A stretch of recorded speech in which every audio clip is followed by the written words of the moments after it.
Corona की मार से टूरिज्म सेक्टर इन दिनों करा रहा है। जिन एयरपोर्ट्स, होटलों और टूरिस्ट स्पॉट्स पर हमेशा चहल पहल रहती थी, सैलानियों का जमावड़ा रहता था, कोरोना की वजह से वहां महीनों सन्नाटा पसरा दिखा, आमदनी पर ताला लटक गया और लॉकडाउन ने टूरिज्म इंडस्ट्री की कमर तोड़ दी। सेक्टर को अलग से स्टिमुलस पैकेज की उम्मीद थी, लेकिन वो नहीं मिला। अब उम्मीद 1 फरवरी को पेश होने वाले बजट से है। टूरिज्म इंडस्ट्री की तरफ से हमें इस बजट में मोदी सरकार से बहुत उम्मीद है।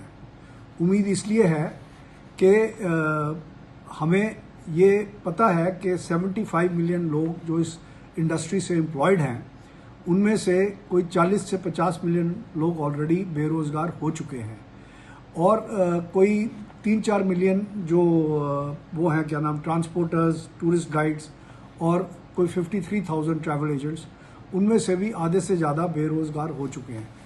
इनको बचाने के लिए, इनके सर्वाइवल के लिए हमें कम से कम 1 साल के लिए टैक्स हॉलिडे चाहिए और जितनी स्टैट्यूटरी पेमेंट्स हैं उनके लिए टैक्स हॉलिडे चाहिए।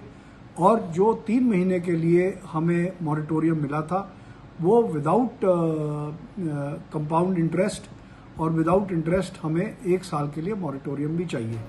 जीडीपी में टूरिज्म सेक्टर का 8% योगदान है। 10% नौकरियां इसी सेक्टर से आती हैं। ऐसे में सरकार को इस बार टूरिज्म सेक्टर पर विशेष ध्यान देना चाहिए। टूरिज्म सेक्टर की मांग है कि उसे इंफ्रास्ट्रक्चर का दर्जा मिले। इससे बिजली, पानी और जमीन इंडस्ट्री के रेट पर मिलने का रास्ता साफ हो जाएगा। कर्ज मिलने की दर भी बेहतर होगी। साथ ही इंडस्ट्री ये भी चाहती है कि घूमने टहलने के दौरान होटल और दूसरे खर्च भी एलटीए के दायरे में आए। अभी किराए का खर्च ही एलटीए के दायरे में आता है। टूरिज्म मिनिस्ट्री के तहत अलग से टूरिज्म फंड बनाया जाए। कंपनियों के कॉन्फ्रेंस पर खर्च पर भी 2 गुना टैक्स छूट मिले। घरेलू टूरिज्म को बढ़ावा देने के लिए सरकार टैक्स कलेक्शन एट सोर्स में कमी करे।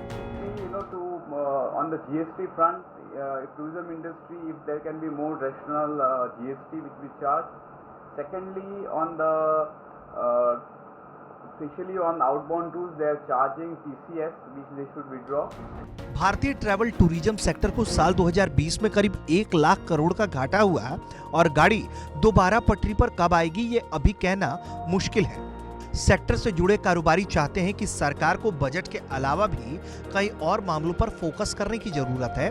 मसलन टूरिज्म सेक्टर पर लगने वाली जीएसटी को 2 साल के लिए हटा दिया जाए। टूरिज्म की संभावना वाले इलाकों में सरकार बेहतर इंफ्रास्ट्रक्चर तैयार करे। दूसरे ऐसे स्मारक और स्थान जहां पर एंट्री टिकट लगते हैं, उन्हें भी फ्री कर दिया जाए।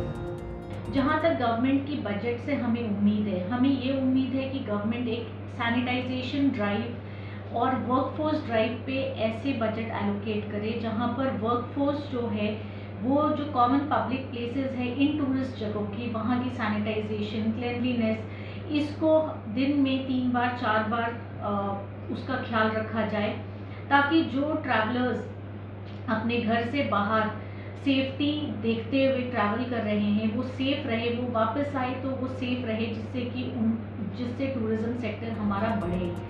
कोरोना में कमी आने के बाद से लोग दोबारा घरों से निकल रहे हैं और फिर से घूमने फिरने का दौर शुरू हो गया है। लेकिन ये इंडस्ट्री को दोबारा पटरी पर लाने के लिए काफी नहीं है।